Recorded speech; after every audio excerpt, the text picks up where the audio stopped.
A Werewolf Shifter Romance, written by Amelia Hart. Chapter 1. The Awakening Dawn. The ancient grandfather clock in the orphanage hallway chimed midnight, its deep resonance echoing through the corridors like a funeral bell. Kira Thorne pressed her palm against the cool window glass, watching the full moon cast silver shadows across the courtyard below. 23 years old today. Another birthday spent alone. Another year of questions without answers. She had always felt different from the other children who had passed through the orphanage of the Lost Lands. While they played and laughed, she found solace in the library, poring over dusty tomes about bloodlines and ancient histories. While they spoke of families they remembered, she could only recall fragments. The scent of lavender in her mother's hair, her father's gentle laugh, and then fire. Always. Fire. The clock's final chime died away, and something shifted inside her chest. A warmth that had nothing to do with the summer night began to spread through her veins, starting from her heart and radiating outward like liquid starlight. Kira gasped, stumbling backward from the window as her vision blurred. Pain lanced through her skull, and suddenly she wasn't in the orphanage anymore. She was 5 years old again, hiding in a closet while orange flames devoured everything she had ever known. But this time, she could see more than just the fire. Dark figures moved through the smoke, chanting in a language that made her soul recoil. One of them, a woman with silver hair and eyes like black ice, pressed her hand against young Kira's forehead. "Sleep, little guardian," the woman whispered, her voice like winter wind. "Sleep until the stars call you home." The vision shattered, leaving Kira gasping on her bedroom floor. Her hands were glowing with a soft, pearl-white light that pulsed with each heartbeat. As she watched in amazement and terror, the wilted flowers on her windowsill began to straighten, their brown petals flushing with vibrant color. The crack in her bedroom wall sealed itself with a sound like a gentle sigh. Her birthmark, a crescent moon shape on her left shoulder that had always been pale and barely visible, now gleamed like molten silver against her skin. The mark that the caretakers had always dismissed as a strange birthmark was burning with ethereal light. Kira struggled to her feet, her legs unsteady. Through her window, she could see the entire courtyard transforming. Grass grew greener, flowers bloomed in impossible profusion, and even the ancient oak tree that had been dying for years was sprouting new leaves. The power flowing through her was intoxicating and terrifying in equal measure. "What's happening to me?" she whispered to the empty room. As if in answer, a distant howl echoed across the night sky. It wasn't the call of any ordinary wolf. This sound resonated in her bones, making her soul sing with recognition. Somewhere out there, something was calling to her. Something that had been waiting for this moment just as long as she had. The euphoria of discovery was short-lived. Through her enhanced senses, she caught the sound of vehicles approaching the orphanage. Multiple engines, moving with purpose rather than casual travel. Her newly awakened instincts screamed danger. Kira moved to the window and peered out at the road leading to the orphanage. 3 black SUVs were approaching, their headlights cutting through the darkness like predatory eyes. Even at this distance, she could sense the malevolent intent of their occupants. Her heart hammered against her ribs as fragments of memory surfaced. Not from the fire this time, but from her research. She had spent years in the city library, investigating the mysterious deaths of young, powerful alphas. In the past 6 months alone, 3 had died on their 29th birthdays, each death occurring during a new moon, each victim at the peak of their supernatural strength. The pattern had obsessed her, though she hadn't understood why. Now, as power thrummed through her veins and her crescent birthmark continued to pulse with silver light, understanding struck her like lightning. She wasn't just researching random deaths. She had been preparing for something. Her 23rd birthday wasn't arbitrary. It was the day her true nature would awaken. The vehicles were closer now, and she could hear doors slamming, boots on gravel, rough voices carried on the night air, speaking in the same ancient language from her vision. "Find the girl with the lunar mark," one of them commanded. "The circle has been waiting 20 years for this night." Terror gave her clarity. These weren't random attackers. They were connected to her parents' death, to the woman with silver hair who had put her to sleep. They had been watching, waiting for her powers to manifest, and now they were here to finish what they had started. Kira grabbed the small backpack she had always kept ready by her bed, a habit born from years of institutional living and foster placements that had never worked out. She stuffed it with her few precious possessions, her parents' wedding rings, the journal where she had recorded her research, and the one photograph she had of her family. The front door of the orphanage exploded inward with a crash that shook the entire building. Footsteps pounded up the stairs as Kira slipped out her bedroom window onto the ancient fire escape. Her enhanced senses picked up every detail with crystal clarity. The metallic scent of weapons, the supernatural strength of her pursuers, the way shadows seemed to bend toward them as they moved. She climbed down as quickly and quietly as possible, but her pursuers were already in her room. She heard furniture being overturned, her belongings scattered. "She's not here," a gravelly voice snarled. "Check the other rooms. She can't have gone far. The awakening will make her weak at first." But they were wrong. Instead of weakness, Kira felt more alive than she had in her entire life. The mysterious pull she had always felt toward the Northern Territories was stronger now, like a compass needle pointing toward true north. Every instinct told her to run in that direction, toward whatever was calling to her. She reached the ground and sprinted across the courtyard, her bare feet silent on the grass. Behind her, she could hear windows breaking as her hunters searched every room. The iron gates of the orphanage loomed ahead, locked as always. But that didn't matter now. Her newfound strength made the 10-foot barrier feel conquerable. As she climbed, her fingers found purchase in places that should have been impossible to grip. At the top, she paused for just a moment to look back at the only home she had ever known. Light blazed from every window as the mercenaries continued their search, and she knew with bone-deep certainty that she could never return. The pull northward intensified, and she followed it into the forest beyond the orphanage grounds. Behind her, shouts of frustration echoed as her pursuers realized she had escaped. But she was already running, following the invisible thread that connected her to her destiny. The Black Ridge territory called to her through the darkness, and Kira Thorne ran toward whatever awaited her there. Chapter 2. The Blackwater Conspiracy. The forest floor was soft beneath Kira's feet as she ran through the pre-dawn darkness, following the invisible pull that grew stronger with each mile. Her newly awakened senses painted the world in vivid detail. Every rustling leaf, every night creature's heartbeat, every whisper of wind through the ancient pines. The crescent mark on her shoulder continued to pulse with silver light, a beacon that seemed to guide her steps. After hours of running without fatigue, she finally saw lights ahead. Not the harsh glare of her pursuers' vehicles, but the warm glow of a settlement. A wooden sign emerged from the shadows. Black Ridge Territory, Protected Lands.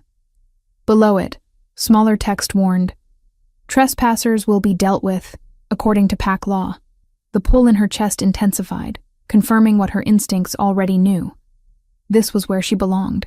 But before she could take another step, dark shapes materialized from the tree line. "Stop right there." The command came from a tall man with military bearing and predatory grace. Two others flanked him, their eyes glowing amber in the moonlight. "State your business in Black Ridge Territory." Kira's hands trembled as she raised them slowly. I'm seeking sanctuary. There are people hunting me." The patrol leader's nostrils flared as he scented the air. His expression shifted from suspicion to something closer to awe. "Bring her to the Alpha, now." They escorted her through winding paths that led to an impressive stone fortress nestled against the mountainside. The Black Ridge stronghold radiated power and ancient strength, its towers reaching toward the star-filled sky like fingers grasping for heaven. The massive oak doors opened before they reached them, and Kira's breath caught in her throat. The man standing in the doorway was everything an alpha should be. Tall, broad-shouldered, with dark hair and piercing blue eyes that seemed to see straight through her soul. But there were lines of strain around those eyes, a tension in his powerful frame that spoke of burdens carried too long. "Damon Blackridge," he said simply, his voice a low rumble that resonated in her bones. "And you are?" "Kira Thorne." The name felt strange on her lips, as if it belonged to someone else, someone who hadn't just discovered she was something more than human. His gaze lingered on the silver light emanating from her birthmark, visible through her thin nightgown. 23 years old, I'd guess. Born on the summer solstice. How did you... Lucky guess. But his expression suggested it was anything but luck. You're bleeding. She looked down, surprised to see scratches from her flight through the forest marking her arms and legs. Before she could respond, he stepped closer. And the scent of him, pine, leather, and something indefinably male, made her pulse race. I don't submit to alphas, she said suddenly, the words coming from somewhere deep inside her. It was a challenge, one that made his patrol guards tense visibly. Damon's eyebrows rose slightly. Interesting. He gestured for his men to step back. No one has resisted my authority in over a decade. Maybe they just didn't try hard enough. A ghost of a smile crossed his features. Come inside. We have much to discuss. As they entered the great hall, another man approached. Roughly 30 years old, with calculating green eyes and prematurely silver-streaked hair. His bearing suggested high rank, but something about him made Kira's newly sensitive instincts prickle with unease. Alpha, the man said, his tone respectful but tinged with disapproval. Perhaps this isn't the wisest time to welcome strangers, given our circumstances. Came Blackwater, my second, Damon introduced, though his gaze never left Kira's face. And this is hardly a normal stranger. Kame's eyes narrowed as he studied Kira. Indeed, the territory has been under increasing pressure from external threats. Young alphas from neighboring regions have been dying under mysterious circumstances. Just last month, Alpha Morrison was found dead on his 29th birthday. No signs of violence, no explanation. Kira's heart skipped. Morrison had been one of the names in her research. I know about the deaths. I've been investigating them. Both men's attention sharpened dangerously. Investigating. Kame's voice carried a warning edge. And what exactly have you discovered? A pattern. 3 deaths in 6 months. All powerful alphas. All 29 years old. All during new moons. She met Kame's suspicious gaze steadily. I think something is hunting alpha bloodlines. Kame stepped forward, his supernatural presence pressing against her like a physical weight. But unlike with Damon, she felt no pull to submit. If anything, his dominance attempt felt wrong, artificial. Convenient that you appear on our doorstep with such knowledge, Kayim said, his tone dangerously soft. One might wonder about your true motivations. Kayim. Damon's single word carried enough authority to make his second step back, but Kira caught the flash of resentment in the other man's eyes. With respect, Alpha. We cannot afford to be careless. The territory needs stable leadership, especially now. Kame's gaze flicked meaningfully toward Damon. Distractions can be deadly. Something in his tone made Kira study him more carefully. There was ambition there, carefully hidden, but unmistakable to her enhanced senses. And something else, the same wrongness she had felt when resisting his dominance, as if his supernatural presence was somehow incomplete. The young woman will remain as our guest while we determine the nature of the threat against her, Damon decided. Assign her quarters in the East Wing. Alpha, surely the dungeons would be more appropriate until we verify. The East Wing came. The temperature in the room seemed to drop several degrees. Are my orders unclear? Kayim bowed his head, but not before Kira caught another flash of that carefully hidden resentment. Of course, Alpha. Your word is law. As arrangements were made for her accommodation, Kira found herself studying the dynamics between the two men. On the surface, Kayim appeared to be the perfect second. Respectful, concerned for the territory's welfare, protective of his alpha. But underneath, she sensed currents of dissatisfaction and barely leashed ambition. When Kayim moved to escort her to her rooms, he leaned close enough for his words to reach her ears alone. Alphas have been dying, girl. And now you arrive with convenient knowledge and convenient timing. If you bring harm to this territory or our alpha, there will be consequences. His threat should have terrified her. Instead, it only confirmed her growing suspicions. There was something fundamentally wrong with Kayim Blackwater, something that set her teeth on edge in a way that had nothing to do with his obvious dislike of her presence. I'm not here to harm anyone, she replied quietly, but I won't be threatened either. His eyes flashed with something dangerous. We'll see about that. As he led her through the corridors of the ancient fortress, Kira's mind raced. The mysterious deaths, her awakening powers, the call that had led her specifically to Blackridge territory. None of it was coincidence. She was part of something larger, something that had been set in motion 20 years ago when her parents died. And somehow, she suspected Caim Blackwater knew more about that connection than he was letting on. The East Wing was comfortable, but clearly designed to keep guests under observation. As Caim left her with warnings about staying in designated areas, Kira moved to the window and looked out over the territory that had called to her. Somewhere in this stronghold was the key to understanding what she was becoming. But first, she would need to navigate the dangerous political currents she could already sense swirling around her. The Alpha had shown her mercy and protection. His second viewed her as a threat to be eliminated. And somewhere in the darkness beyond the fortress walls, her enemies were still hunting. Chapter 3. Hidden Truths. Dawn painted the Blackridge territory in shades of gold and amber as Kira woke from the first peaceful sleep she'd had in years. The ancient fortress seemed to hum with protective energy, and for the first time since her awakening, the constant tension in her shoulders had eased. But her respite was short-lived. A knock at her door interrupted her morning routine. "Miss Thorne? Alpha Damon requests your presence in the library." The library proved to be a magnificent chamber with floor-to-ceiling shelves filled with leather-bound volumes, many bearing the distinctive scent of age and power. Damon stood before a massive window, silhouetted against the morning light. Even in casual clothing, he radiated the kind of authority that came from generations of leadership. "I trust you slept well?" he asked without turning around. "Better than I have in years." She moved closer, drawn by the same magnetic pull that had led her to his territory. "Thank you for the sanctuary." He turned then, and she was struck again by the weight of exhaustion in his blue eyes. In daylight, she could see the subtle signs of strain, the tightness around his eyes, the way he held himself as if fighting constant pain. "Tell me about your research," he said, gesturing toward a table covered with ancient texts. "These deaths you've been investigating."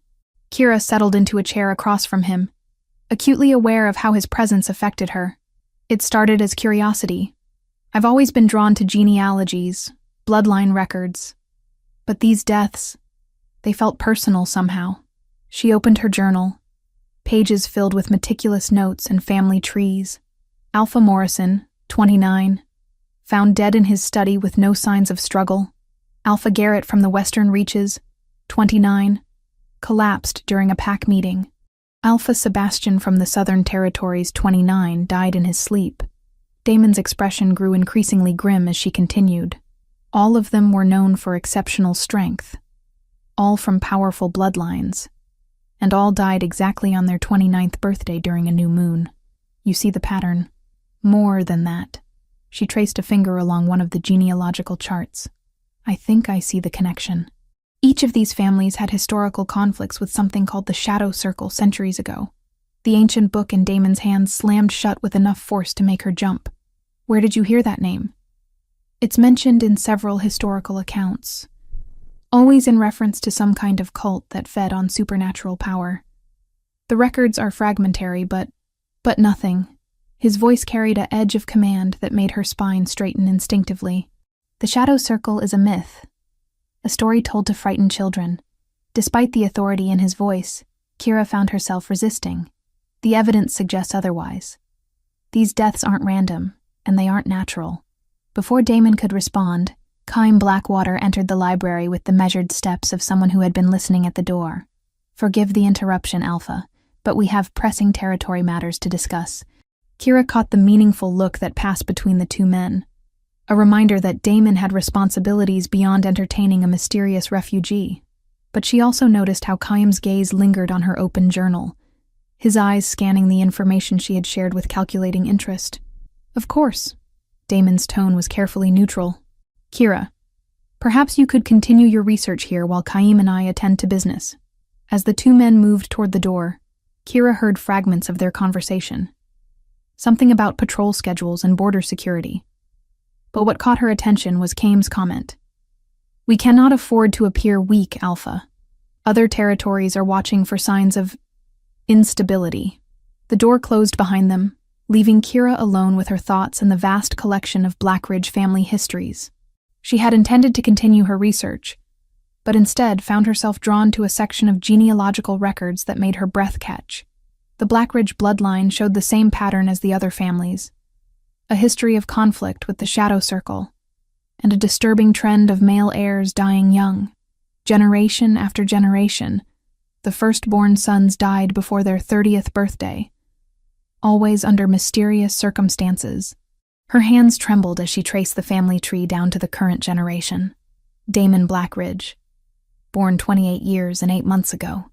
If the pattern held true, he had less than 4 months to live. The revelation hit her like a physical blow. The exhaustion she had noticed, the strain in his eyes.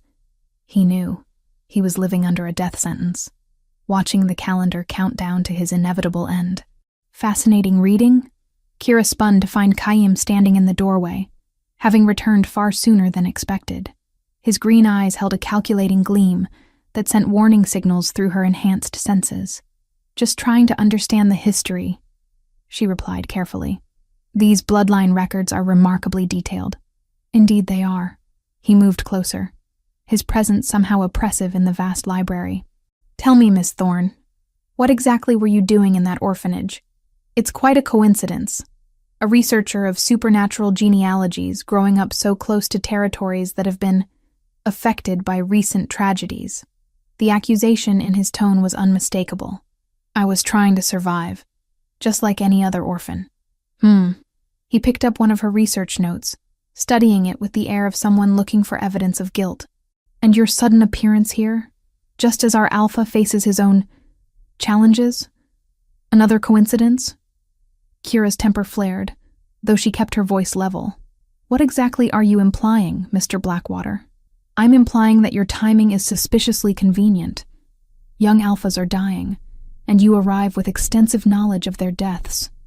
Some might consider that cause for concern." Before she could respond, he moved closer, using his supernatural presence to try to intimidate her. But instead of submission, Kira felt only a growing certainty that something was fundamentally wrong with this man. "You don't trust me," she observed. "But then, trust seems to be in short supply around here." His eyes narrowed dangerously. "The territory's security is my responsibility. Alpha Damon is generous with his trust. Sometimes too generous."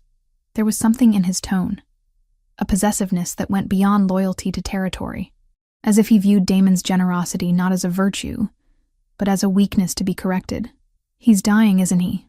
The words left her lips before she could stop them. Chaim's expression shifted, surprise replacing calculation. "What makes you say that?" "The family records. The pattern. Every firstborn Blackridge male dies before 30, and he's 28. She gestured toward the genealogical charts. "How long have you known?" For a moment, something almost like genuine emotion flickered across Chaim's features. "Since we were children. We all knew. And you're what? Waiting for him to die so you can take over?" The accusation hung in the air between them like a blade. Chaim's supernatural aura flared dangerously, pressing against her with enough force to bring most people to their knees. But Kira stood her ground, her own newly awakened power rising to meet his challenge. "You have no idea what you're talking about," he said, his voice deadly quiet. "I have served this territory and this alpha faithfully for over a decade. Everything I do is for the protection of our people, including undermining his authority with subtle comments about instability." His eyes flashed with something that might have been respect, before the mask of polite deference slipped back into place. "You're more observant than I gave you credit for." The admission sent a chill down her spine. Whatever game Calm was playing, it was more complex than simple ambition. There was something deeper here, something that connected to the mysterious deaths and her own awakening. "Tell me about the Shadow Circle," she said suddenly. This time, his reaction was unmistakable. A flicker of fear quickly suppressed, followed by something that looked almost like guilt. "There's nothing to tell. They're a myth." "You're lying. Be very careful, Miss Thorne." His voice carried the weight of real threat now. "This territory has ways of dealing with those who spread dangerous rumors. Before she could respond, the library door opened and Damon returned, his presence immediately shifting the dynamics in the room. Whatever tension had been building between Kira and Kayam evaporated under the Alpha's commanding aura. "Is everything all right?" Damon's gaze moved between them, clearly sensing the undercurrents of conflict. "Just getting acquainted," Kayam replied smoothly. "Miss Thorne has some interesting theories about recent events." Damon's attention fixed on her, and she found herself caught between the desire to share what she had discovered and the warning in Kayam's eyes. Something was very wrong here, but she wasn't sure who she could trust. "Perhaps we could discuss those theories over dinner," Damon suggested. "Kayam, would you join us?" "I'm afraid I have patrol duties to attend to," Kayam replied, though his tone suggested the refusal was anything but casual. "But I'm sure Miss Thorne will find the conversation illuminating." As he left, Kira caught his final look, a promise that their conversation was far from over. Chapter 4. Dangerous Alliances. The evening air carried the scent of jasmine and impending storm, as Kira made her way to the private dining room Damon had specified. 3 weeks had passed since her arrival at Blackridge Territory, and the subtle dance of attraction and resistance between them had grown more intense with each passing day. She found him standing on the balcony overlooking the territory, his broad shoulders silhouetted against the darkening sky. Even from behind, she could see the tension that never seemed to leave him, the weight of leadership, the burden of his approaching fate, and something else, something that had grown stronger in her presence. "You came," he said without turning around. "Did you think I wouldn't? With you, I've learned to expect the unexpected." He faced her then, and the intensity in his blue eyes made her pulse quicken. "You don't behave like anyone I've ever met." She moved to stand beside him at the balcony railing, acutely aware of the electricity that sparked whenever they were near each other. "Maybe that's because I'm not like anyone you've ever met." "No," he agreed quietly. "You're not." The dining room had been set for intimacy. Candles flickered on a small table, casting dancing shadows across the stone walls. As they settled across from each other, Kira noticed how the warm light softened the harsh lines of exhaustion around his eyes. "Tell me about your family," he said as they began the meal. "Your real family, not the orphanage." The request stirred memories she usually kept buried. "I remember fragments. My mother had the most beautiful laugh, and she used to sing to me in a language I didn't recognize then. My father was gentle but strong. He had hands that could heal wounded animals. Healers run in bloodlines," Damon observed carefully, "as do other gifts." She met his gaze directly. "You know what I am, don't you?" Instead of answering, he reached across the table and traced a finger along her wrist where her pulse jumped wildly. The simple touch sent fire racing through her veins, and she saw his pupils dilate in response to her reaction. "What I know," he said, his voice rough with carefully controlled desire, "is that since you arrived, I've felt more alive than I have in years. The constant pain that's been my companion for months. It lessens when you're near." The admission hung between them like a confession. Kira's enhanced senses caught the acceleration of his heartbeat, the way his supernatural aura seemed to reach for her own awakening power. "Damon," she began, but he shook his head. Don't offer me hope when we both know how this ends." His jaw tightened with controlled anguish. "Every Blackridge Alpha dies before his 30th birthday. It's been that way for 5 generations. What if it doesn't have to be?" Before he could answer, the dining room door burst open. Kayam strode in, his expression urgent but carrying an undertone of something else. Something that made Kira's instincts prickle with warning. "Alpha, forgive the interruption, but we have a situation. The Eastern Patrol reports movement on our borders. Multiple vehicles, armed occupants." Damon was on his feet instantly. The intimate atmosphere shattered. "How many?" "At least a dozen. They're not approaching directly, but they're clearly conducting surveillance." Kayam's gaze flicked to Kira with barely concealed accusation. "It seems your arrival has drawn unwanted attention." The implication was clear. She had brought danger to the territory. But something in Kayam's tone, a satisfaction beneath the concern, made her wonder if the timing was as coincidental as he claimed. "I need to coordinate the defense," Damon said, already moving toward the door. Kira, return to your quarters and remain there until— No, the word left her lips with surprising force. If they're here because of me, I won't hide while others face the danger. You'll do as I command. Damon's alpha authority flared, pressing against her with the weight of absolute dominance. For a moment, she felt the pull to submit, to let his strength shelter her from the approaching threat. But deeper than that instinct was another truth. She was tired of being protected, tired of being a victim of circumstances beyond her control. I won't, she said quietly, meeting his shocked gaze steadily. Not this time. Chaim stepped forward, his supernatural presence adding to the oppressive atmosphere. Alpha, perhaps more direct measures are needed to ensure Miss Thorne's cooperation. Something in his eagerness to see her controlled sent alarm bells ringing through Kira's mind. You'd like that, wouldn't you? She said, studying his face carefully. Me locked away, helpless, while you handle things. I want what's best for the territory, Chaim replied smoothly. But she caught the flash of something darker in his eyes. And what exactly do you think is best? Before he could answer, an explosion echoed from somewhere within the fortress itself. The lights flickered, and the ancient stones trembled with the force of the blast. They're inside the walls, Damon snarled, his protective instincts blazing to life. How is that possible? Chaim's expression shifted to one of careful surprise. But Kira caught something else. A flicker of satisfaction quickly suppressed. It seems they had inside information about our defenses. The accusation in his tone was directed at her. But Kira found herself studying him instead. His shock seemed genuine, but there was something rehearsed about it, as if he had been preparing for exactly this scenario. We need to get to the command center, Damon decided. But as they moved toward the door, another explosion rocked the fortress, this one much closer. The East Wing is under attack, Chaim reported, checking some kind of communication device. They're specifically targeting the guest quarters. Kira's blood ran cold. Her room was in the East Wing. If she had followed Damon's command to return there, she would be trapped or dead by now. Almost like they knew exactly where to strike. She murmured, her gaze fixed on Chaim's profile. His jaw tightened almost imperceptibly. Fortunate that you're here instead, but his tone suggested he found it anything but fortunate. As they made their way through the fortress corridors, Kira noticed how Chaim seemed to know exactly which passages were safe, which areas to avoid. Either he was exceptionally good at reading the battle's progress, or he had some other source of information. When they reached a secure communications room, Chaim immediately began coordinating with the various patrol units. His efficiency was impressive, his commands clear and strategic.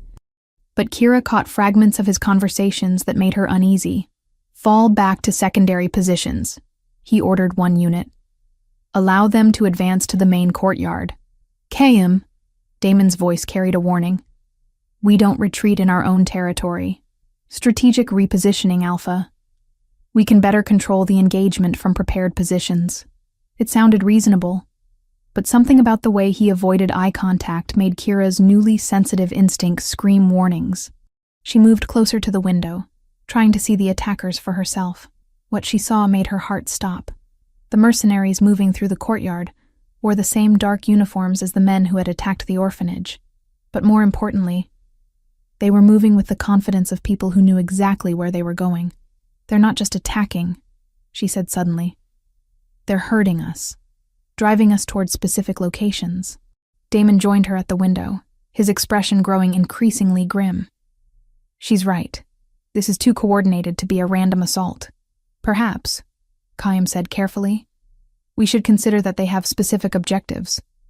Information they've obtained through various means. Again, his gaze found Kira, the implication clear, but she was no longer listening to his accusations. Her enhanced hearing had picked up something else. A conversation between two of the attackers directly below their window. The circle wants her alive, one was saying. Blackwater assured us he could deliver her to the designated extraction point. Kira's blood turned to ice. Blackwater. She turned to stare at Chaim, pieces of a horrifying puzzle clicking into place. His green eyes met hers, and for a moment, his mask of loyal concern slipped entirely. What she saw underneath was ambition, calculation, and the cold satisfaction of someone whose carefully laid plans were finally coming to fruition. "You," she whispered. "You're working with them." The accusation hung in the air like a blade. Chaim's hand moved toward the weapon at his side, but Damon's reaction was faster. "Explain," the Alpha commanded, his voice carrying the full weight of his authority. "Now." Chaim's expression shifted through several emotions: regret, defiance, and finally, a kind of resigned determination. "Everything I do is for the good of this territory, Alpha. Sometimes that requires difficult choices." The admission was as good as a confession. As understanding dawned on Damon's face, Kira felt the world tilt beneath her feet. The man who had been questioning her loyalty, who had been positioning himself as the territory's protector, had been the traitor all along. And now they were trapped, surrounded by enemies, with nowhere to run. Chapter 5. The Masked Coup. The revelation hung in the air like a death sentence as Chaim's carefully constructed facade finally crumbled. His hand rested on his weapon, but his posture had shifted from defensive to openly threatening. Outside, the coordinated attack continued, but now Kira understood it for what it truly was. Not an assault, but an extraction operation. "Difficult choices," Damon repeated, his voice deadly quiet. The temperature in the room seemed to drop as his alpha power flared with barely contained rage. "You call betraying your own pack a difficult choice? I call it survival." Chaim's green eyes held no remorse, only the cold calculation of someone who had planned this moment for months. "Do you think I wanted this? Do you think I enjoyed watching you slowly die while refusing to consider alternatives?" "What alternatives?" Kira demanded, though part of her already knew the answer would horrify her. Chaim's gaze fixed on her with something that might have been pity. "You, Miss Thorne. You're the alternative. Or rather, your death is." The words hit her like a physical blow, but before she could respond, another explosion shook the fortress. This one was different, more controlled, more precise. Through the window, she could see the attackers had reached the main courtyard exactly as Chaim had orchestrated. "The circle grows stronger with each alpha that dies," Chaim continued, his tone almost conversational despite the chaos surrounding them. "But they've grown impatient. 20 years they've waited for the guardian bloodline to awaken. And now that it has..." "You made a deal with them." Damon's voice carried the weight of absolute betrayal. "You sold out your own alpha for what? Power? For the territory's survival." Chaim's mask slipped entirely, revealing the desperate ambition beneath. "You'll be dead in 4 months regardless. At least this way, the pack lives. The circle gets what they want, and I can guide this territory into a future that doesn't end in extinction." Kira felt sick as the full scope of his betrayal became clear. "You've been feeding them information all along. The patrol schedules, the security weaknesses, everything necessary to ensure a clean extraction with minimal casualties," Chaim confirmed. "I'm not a monster, Miss Thorne. I genuinely hope to spare as many lives as possible." "How considerate," she said, her voice dripping with disgust. "And what exactly did the circle promise you in return for my life?" His expression hardened. "A year of peace. Long enough for Damon to die naturally and for leadership to transfer smoothly. Long enough for the territory to stabilize under new management." The casual way he discussed Damon's death, as if it were already accomplished, made Kira's newly awakened power flare with rage. The air around her began to shimmer with silver light, and she saw both men notice the change. "New management," Damon repeated, his tone dangerously soft. "Meaning you." "Meaning someone who puts the territory's needs above personal attachments," Chaim replied, his gaze flicking meaningfully between Damon and Kira. "Someone who understands that leadership requires sacrifice." Before anyone could respond, the communication device in Chaim's hand crackled to life. "Blackwater, we're in position. Where is the package?" Package. They were talking about her like she was cargo to be delivered. The dehumanization of it made her power surge higher, silver light beginning to dance along her skin. Chaim lifted the device toward his mouth, but Damon moved faster than human reflexes should allow. The Alpha's hand closed around the device, crushing it to pieces before Chaim could respond to his allies. "The only thing being delivered tonight?" Damon snarled, is justice. But Chaim had been prepared for this possibility. His own weapon cleared its holster with practiced speed, aimed not at Damon, but at Kira. I truly am sorry it's come to this, Alpha. But the territory's survival is more important than any individual life. Including your own? Kira asked quietly. Something in her tone made both men look at her more carefully. The silver light emanating from her skin had intensified, and her crescent birthmark was glowing so brightly it was visible through her clothing. What are you doing? Chaim demanded, his weapon wavering slightly. Learning, she replied. And suddenly she understood why the circle had waited 20 years for her awakening. The power flowing through her wasn't just healing or empathic connection. It was something far more dangerous. Something that could unravel the very foundations of supernatural authority. She could feel it now, the wrongness in Chaim's supernatural presence that had always bothered her. His alpha-like dominance wasn't natural.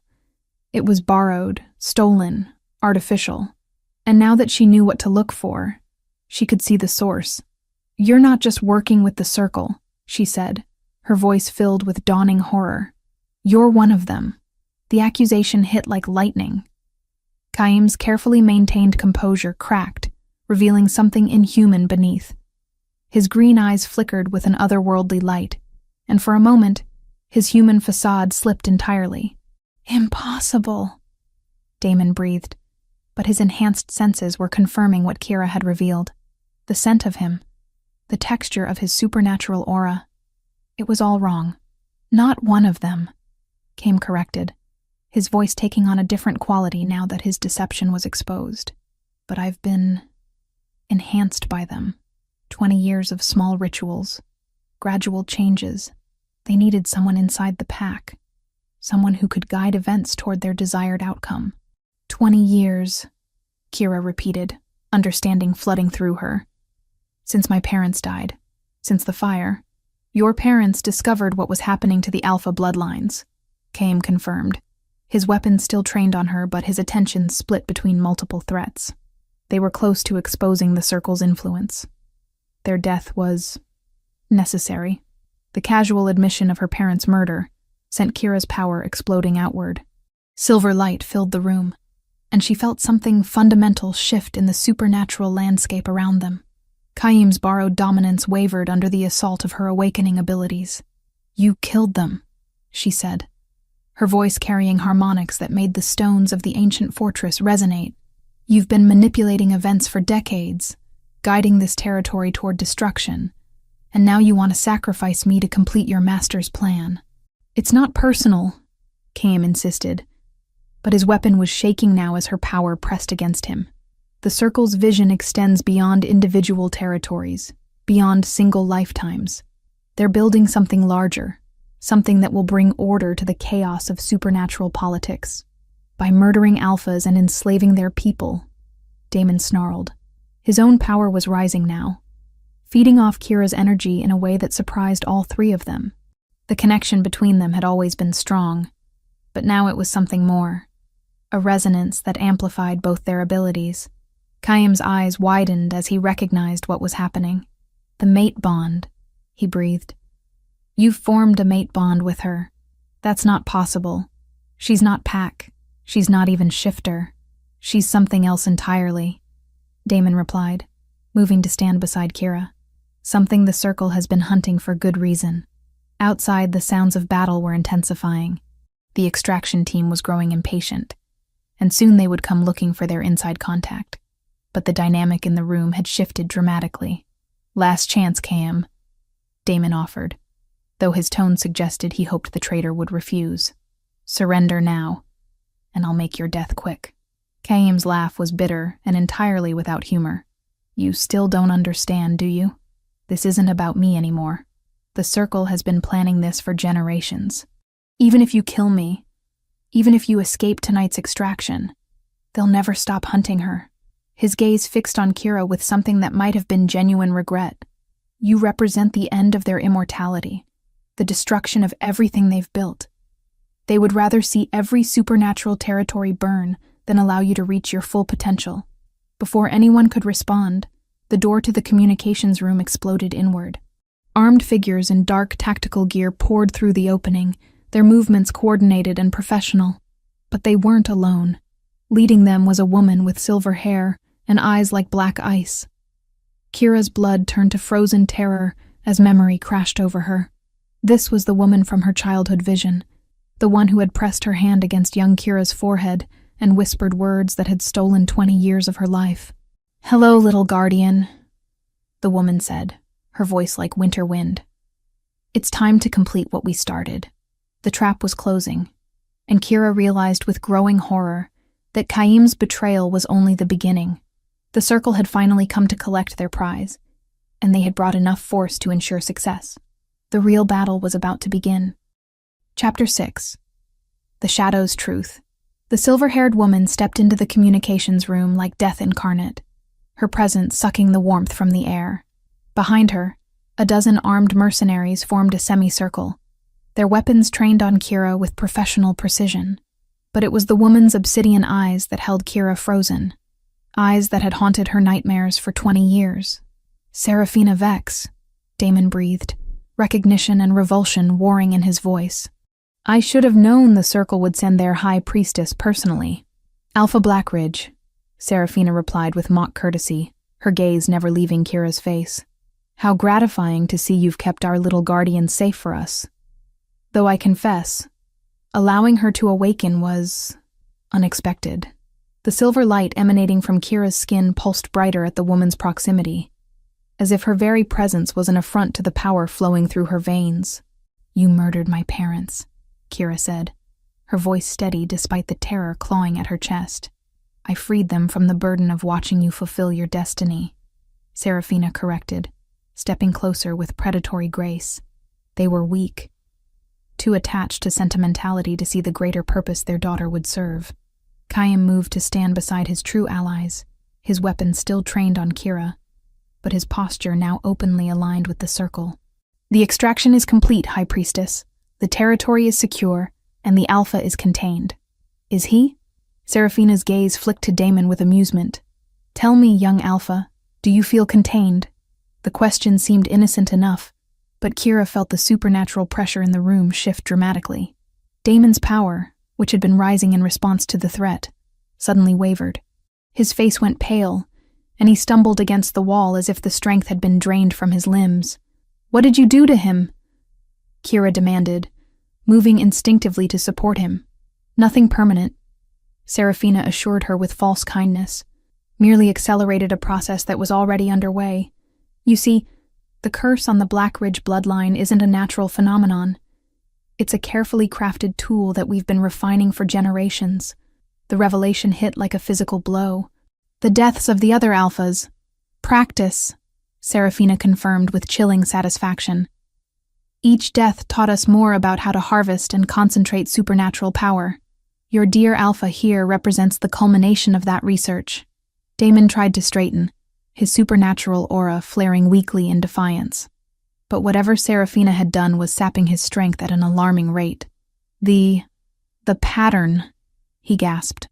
29 years old. "The optimal age for power extraction," the High Priestess explained, as if discussing an academic theory. "Before 30, the Alpha essence is pure, uncorrupted by the weight of extended leadership. After 28, it's reached full maturity. The window is quite specific." Kira's mind raced as pieces of the larger picture fell into place. "You've been breeding them like livestock, engineering bloodlines, manipulating genetics, all to create the perfect harvest." "Breeding is such a crude term," Serafina mused. "We prefer to think of it as cultivation. Centuries of careful guidance, strategic marriages, selective pressures, all leading to this moment." She gestured toward Kira with something approaching maternal pride. "And you, dear child, represent our greatest achievement. The Guardian bloodline was thought extinct for over 300 years. But we found the last remnant, preserved it, guided its development until it could produce someone like you." The horror of it made Kira's power surge violently. Silver light exploded outward, forcing the mercenaries to shield their eyes, and making Serafina take an involuntary step backward. You created me, Kira whispered, understanding and revulsion warring in her voice. My entire bloodline, my parents, everything. It was all orchestrated by you. Your parents were a happy accident, Serafina admitted. 2 guardian descendants finding each other naturally, producing a child of unprecedented potential. We simply guided events to ensure optimal development conditions. The orphanage, Damon managed, his voice strained but determined. You arranged for her to grow up there, away from pack influences, away from supernatural training that might have helped her control her abilities. Precisely, the High Priestess confirmed. We needed her power to develop naturally, without the limitations that formal training might have imposed. And we needed her emotional state to be receptive to certain manipulations. Chaim stepped forward, his artificial dominance pressing against Kira's growing power. Enough discussion. The ritual circle is prepared, and the lunar alignment won't wait for our convenience. But Serafina raised a hand, stopping him mid-motion. Patience, my enhanced friend. This moment represents the culmination of decades of planning. I intend to savor it properly. She turned back to Kira, her expression shifting to something that might have been genuine affection if it hadn't been so deeply twisted. Do you know what makes guardian blood so special, child? It's not just the healing abilities or the empathic connections. It's the power to unmake supernatural bonds, to dissolve the very foundations of pack magic. The revelation sent chills down Kira's spine. That's why you need me dead. My existence threatens your control over the supernatural world.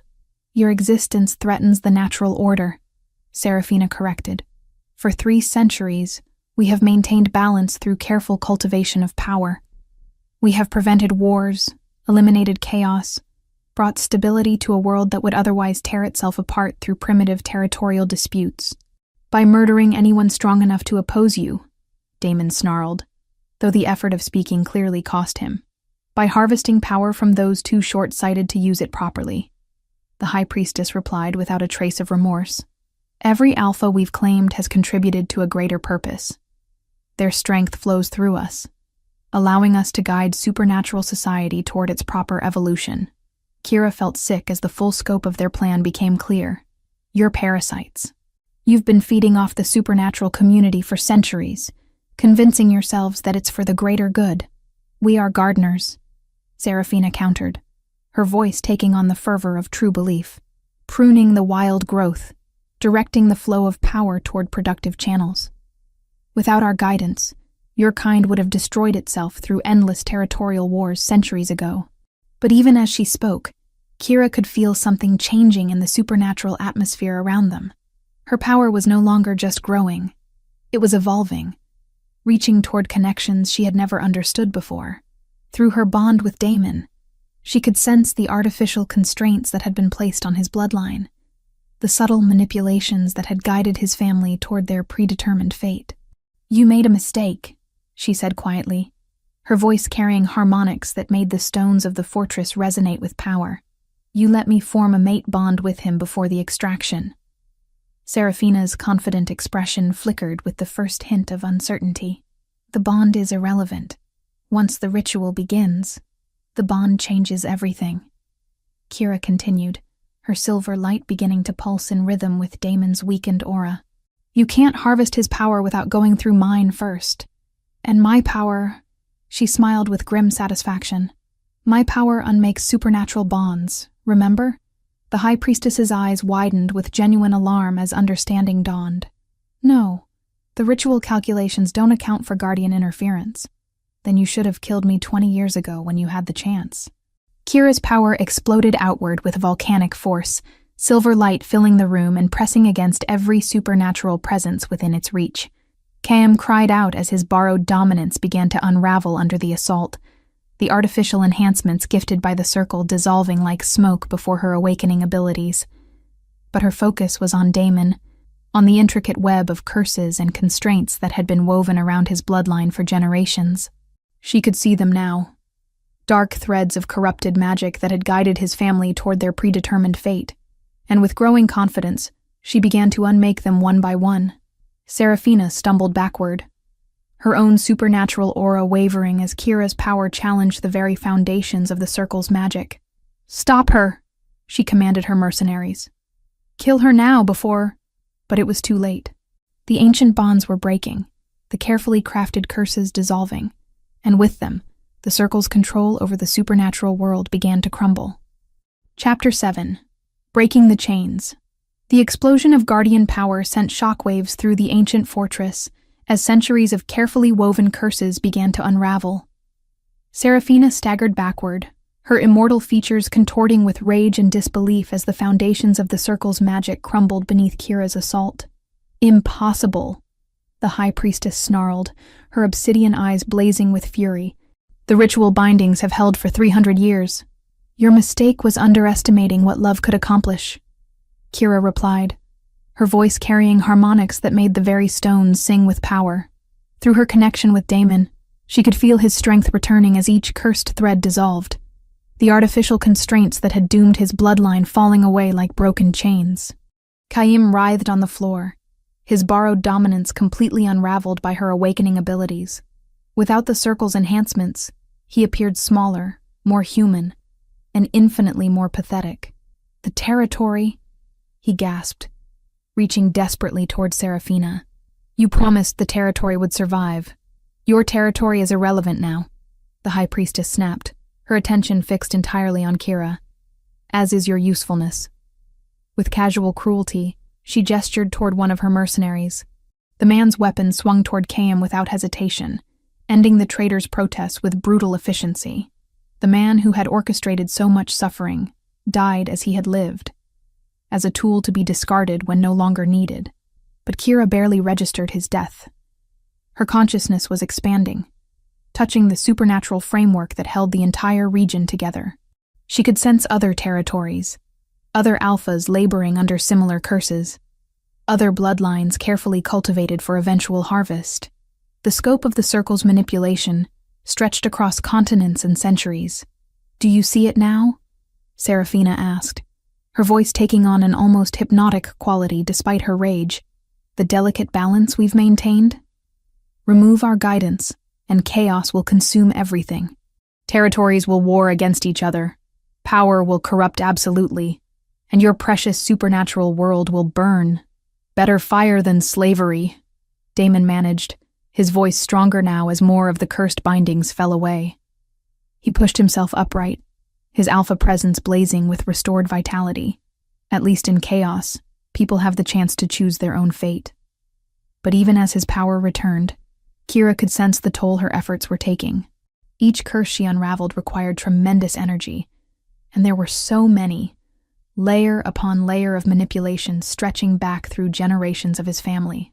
The Blackridge bloodline had been particularly targeted, their power shaped and constrained to serve the Circle's long-term plans. Outside the fortress, she became aware of another battle raging. Elder Silas had rallied the pack members who remained loyal to Damon, and they were fighting desperately against the Circle's forces. But they were outnumbered, outgunned, and facing supernatural opponents whose power had been stolen from dozens of murdered alphas. "Your little rebellion ends here," Seraphina declared, raising her hands as dark energy began to coalesce around her fingers. "Guardian bloodline or not, you're still mortal, still killable." The attack came like a lance of pure shadow, aimed directly at Kira's heart. But Damon moved faster, his restored power allowing him to intercept the deadly magic with his own body. The dark energy struck him full in the chest, sending him crashing into the stone wall with bone-crushing force. "No!" Kira's scream carried such power that several of the mercenaries collapsed, overwhelmed by the psychic backlash. Her silver light exploded outward with volcanic intensity. But this time it wasn't just guardian magic. It was something new. Something born from the fusion of her awakening abilities with the mate bond she shared with Damon. She could feel him dying, the stolen magic eating away at his life force like acid, but she could also feel their connection, stronger than ever now that his cursed bindings were gone. Without conscious thought, she poured her own energy into him, using their bond to share not just power, but life itself. The feedback loop that resulted was unlike anything in recorded supernatural history. Guardian magic flowed into alpha strength, which amplified and reflected back as purified power. The combination created a resonance that shattered every remaining curse in the fortress and beyond, sending waves of liberation across the entire region. Serafina screamed as her immortal existence suddenly became mortal again. The stolen power that had sustained her for centuries was being stripped away, dissolved by the very forces she had tried to harness.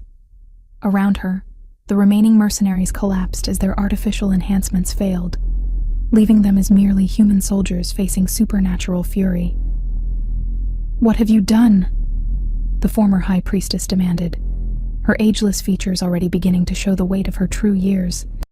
"Do you have any idea what you've unleashed?" "Freedom," Kira replied simply, helping Damon to his feet. His injury was healing rapidly now, their shared power accelerating his supernatural recovery beyond normal limits. "I've given everyone the freedom to choose their own path instead of following your predetermined script." But even as victory seemed within reach, Kira felt a new threat approaching. The Circle hadn't put all their resources into this single extraction. There were backup plans, contingencies that stretched across multiple continents. And now that their primary strategy had failed, they would resort to scorched earth tactics. Through the fortress's ancient stones, she sensed explosives being planted by retreating mercenaries. Not enough to completely destroy the stronghold, but sufficient to bring down the communications center and trap anyone inside. Serafina's final gambit. If she couldn't have Kira, she would ensure the Guardian died with her secrets intact. "The building," Damon warned, his enhanced senses picking up the same threat. "They're going to—" The first explosion cut off his words, sending tremors through the floor beneath their feet. Dust rained from the ceiling as ancient mortar began to crack under the strain. They had minutes at most before the entire wing came down. "This way!" Elder Silas's voice carried from the doorway, the old man appearing despite the chaos raging throughout the fortress. "I've secured an exit route, but we need to move now." Behind him, several pack members waited with barely concealed desperation. They had fought bravely against impossible odds. But the cost had been enormous. Too many good people had died because of Kayam's betrayal and the Circle's ambitions. As they began to move toward safety, Serafina's bitter laughter echoed behind them. "Run then, little guardian. But remember, we are not the only ones who covet your power. There are forces in this world that make the Circle seem benevolent by comparison.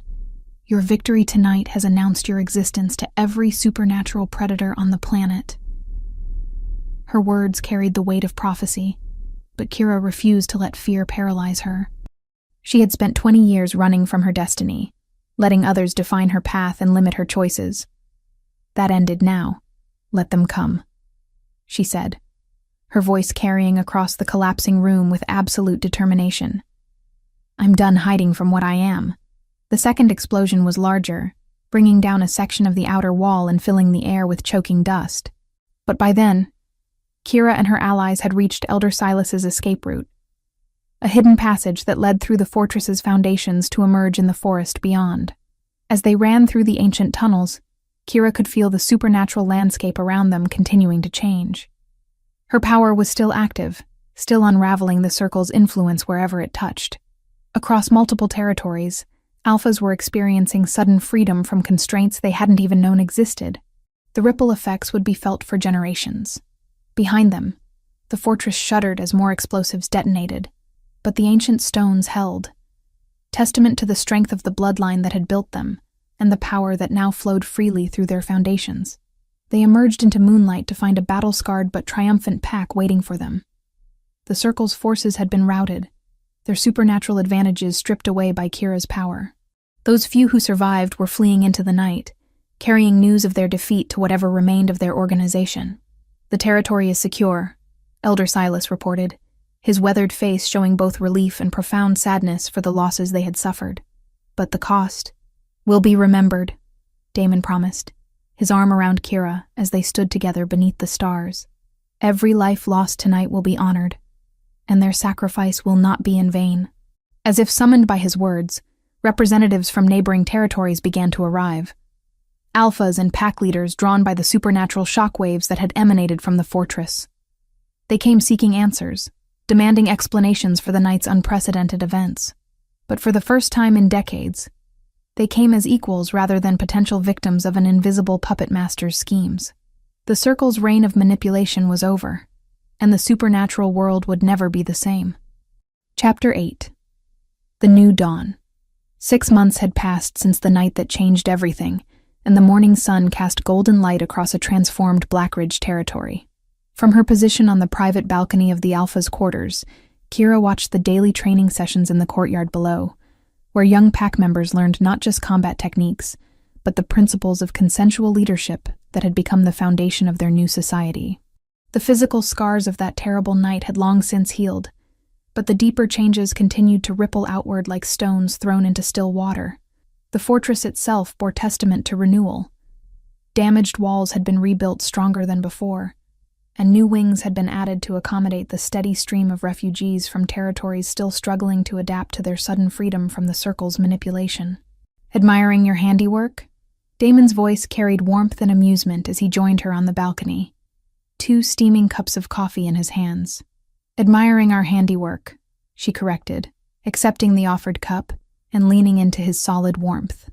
The mate bond between them had only grown stronger over the months, creating a partnership that went far beyond romantic connection. Where once Blackridge territory had been ruled by a single Alpha's will, it was now governed by shared decision-making that drew on both their strengths. Below them, Elder Silas was instructing a group of young adults in the art of pack negotiation, his weathered face animated with enthusiasm for teaching skills that had been suppressed for generations under the Circle's influence. The old man had become something of a legend throughout the supernatural community, the loyal elder who had exposed a traitor's true nature and helped save the guardian who freed them all. "Any word from the Northern Territories?" Kira asked, though she suspected she already knew the answer from the slight tension that entered Damon's shoulders. "Still struggling with the transition," he confirmed, his expression growing more serious. 3 different claimants for Alpha succession, and without the Circle's artificial constraints, the competition is getting violent. They've requested mediation. It was a pattern they had seen repeated across the continent, as territories tried to adapt to genuine self-governance after centuries of invisible manipulation. Some, like Blackridge, had thrived under the new freedoms. Others had descended into chaos as suppressed ambitions and ancient grudges suddenly exploded into open conflict. "The Academy?" she suggested, and saw his nod of agreement. The Blackridge Academy for Supernatural Governance had been Kira's brainchild, though it had required Damon's political connections to make it reality. Located in the rebuilt east wing of the fortress, it trained mediators, counselors, and leaders in the principles of consensual authority and collaborative decision-making. Their graduates were in high demand across the supernatural world. "Elena graduated yesterday," Damon mentioned, referring to one of their most promising students, a young woman whose own territory had been devastated by the Circle's manipulations. "She's volunteering for the Northern assignment." "She's ready," Kira agreed, though she felt the familiar pang of maternal protectiveness toward all their students. Each one represented hope for a better future, but also a reminder of how much work remained to be done. A soft knock at the balcony door interrupted their morning routine. "Come in," Damon called, and one of the newer pack members entered with the careful deference of someone still adjusting to the informality of their leadership style. "Alpha, Luna," the young man said, using the titles that had evolved organically within their pack structure. "Representatives from the Western Reaches have arrived for the territorial summit.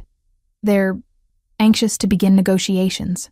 Kira exchanged a glance with Damon, reading the subtext in their messenger's tone. The Western Reaches had been one of the territories most devastated by the Circle's collapse, and their desperation was making them aggressive in their territorial claims. "Show them to the Great Hall," Damon instructed. "We'll be down shortly."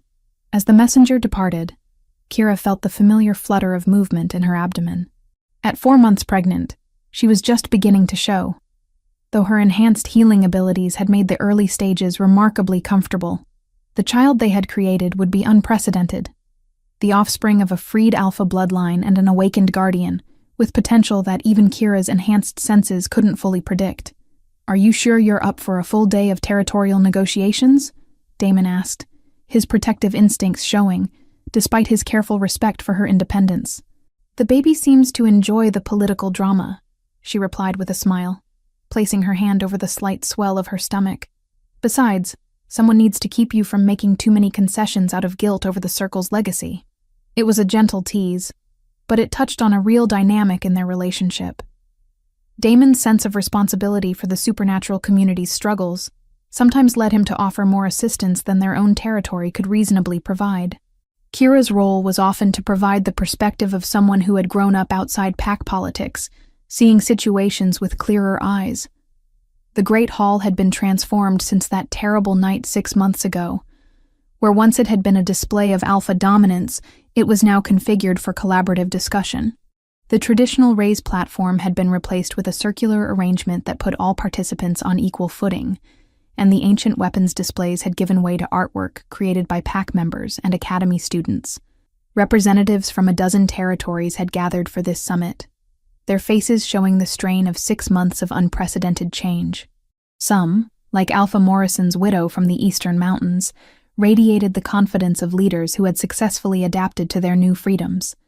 Others, particularly the delegation from the Western Reaches, carried the desperate edge of people whose authority was still being challenged daily. Before we begin formal negotiations, Kira addressed the assembled group, her voice carrying the harmonics that had become her trademark. I want to acknowledge what we've all lost. The Circle's manipulations cost us friends, family, and centuries of authentic development. We're all struggling to build something new from the wreckage of their deceptions. A murmur of agreement rippled through the hall. It was important to acknowledge the grief before moving forward. A lesson Kira had learned from her own journey of accepting her past while choosing her future. But we're also here because of what we've gained, Damon continued seamlessly, their partnership so integrated that they often completed each other's thoughts during public addresses. Freedom to make our own choices, form our own alliances, and determine our own destinies. That's what we're here to protect and extend. The negotiations that followed were complex and sometimes heated, but they were also genuine in a way that supernatural politics hadn't been for centuries. Without the Circle's invisible hand guiding events toward predetermined outcomes, every agreement had to be earned through honest discussion and mutual benefit. By evening, they had achieved something unprecedented, a voluntary alliance structure that respected territorial sovereignty while providing mutual support for security and resource sharing. It wasn't perfect, and it would require constant adjustment and renegotiation, but it was theirs. As the representatives departed with copies of the provisional agreements, Kira and Damon found themselves alone in the Great Hall as the last light of day faded from the tall windows. Do you ever miss it? Damon asked quietly, his arm around her as they stood where Seraphina had made her final stand. The simplicity of not knowing what you were, of not carrying responsibility for an entire world's freedom? Kira considered the question seriously. There were certainly days when the weight of expectation felt crushing, when every territory's problem seemed to land on their doorstep, when the constant demand for her unique abilities left her exhausted. Sometimes, she admitted, but then I think about the alternative. Spending my whole life running from something I didn't understand. Never knowing my parents died trying to protect not just me, but everyone like us. Never knowing that love could be this powerful. She turned in his arms, studying the face that had become more precious to her than life itself. The mate bond between them was no longer just about supernatural connection. It was about choosing each other every day, building something beautiful from shared strength and complementary weaknesses. Besides, she added with a smile that carried just a hint of mischief, someone has to keep you from turning into one of those brooding, solitary alpha types who think they have to carry the world's weight alone. His laughter echoed through the ancient hall, rich and warm and free. No danger of that with you around. As they made their way to their private quarters, Kira paused at the memorial wall they had erected to honor those lost during the Circle's reign of manipulation. Kayim's name was there too, not because they forgave his betrayal, but because they refused to erase the lessons his choices had taught them about the dangers of unchecked ambition. He was right about one thing, she murmured, her hand resting on her growing belly. We are building something without precedent. A supernatural society based on cooperation instead of domination, on choice instead of predetermined fate. And our child will grow up never knowing what it was like to live under invisible chains, Damon added, his own hand covering hers. That's a legacy worth fighting for. Later, As they lay together beneath the stars visible through their bedroom's enlarged windows, Kira felt the baby's movement quicken in response to her emotional contentment. This child would be born into a world of challenges, but also infinite possibilities. They would inherit not just supernatural power, but the knowledge that such power was meaningless without the wisdom to use it in service of others. The circle's defeat had marked the end of one era and the beginning of another. What they built from here would determine whether the supernatural world would fulfill its potential for greatness or collapse back into the cycles of violence and manipulation that had characterized so much of its history. But as she drifted toward sleep, surrounded by Damon's protective warmth and the profound peace of their transformed territory, Kira felt only hope for the future they were creating together. A future where love was stronger than ambition, where cooperation triumphed over domination, and where every supernatural being had the chance to choose their own destiny. The new dawn had broken, and it was beautiful. The Guardian bloodline may be free, but across the supernatural territories, other ancient powers still sleep, waiting for awakening. Forgotten legacies and buried secrets call out for discovery in a world forever changed by one woman's courage. These untold tales of transformation are waiting to be discovered. By not subscribing, you're leaving these stories in darkness, these voices unheard. A true member of our pack never abandons those still struggling in the shadows. If this story touched your heart, we have an entire collection waiting for you. Tales of forbidden bonds, second chances, and supernatural love that defies all odds. Hit that subscribe button to join our storytelling family and never miss when we release our next emotional journey. Until our paths cross again in the next tale. Thank you for being here with us tonight.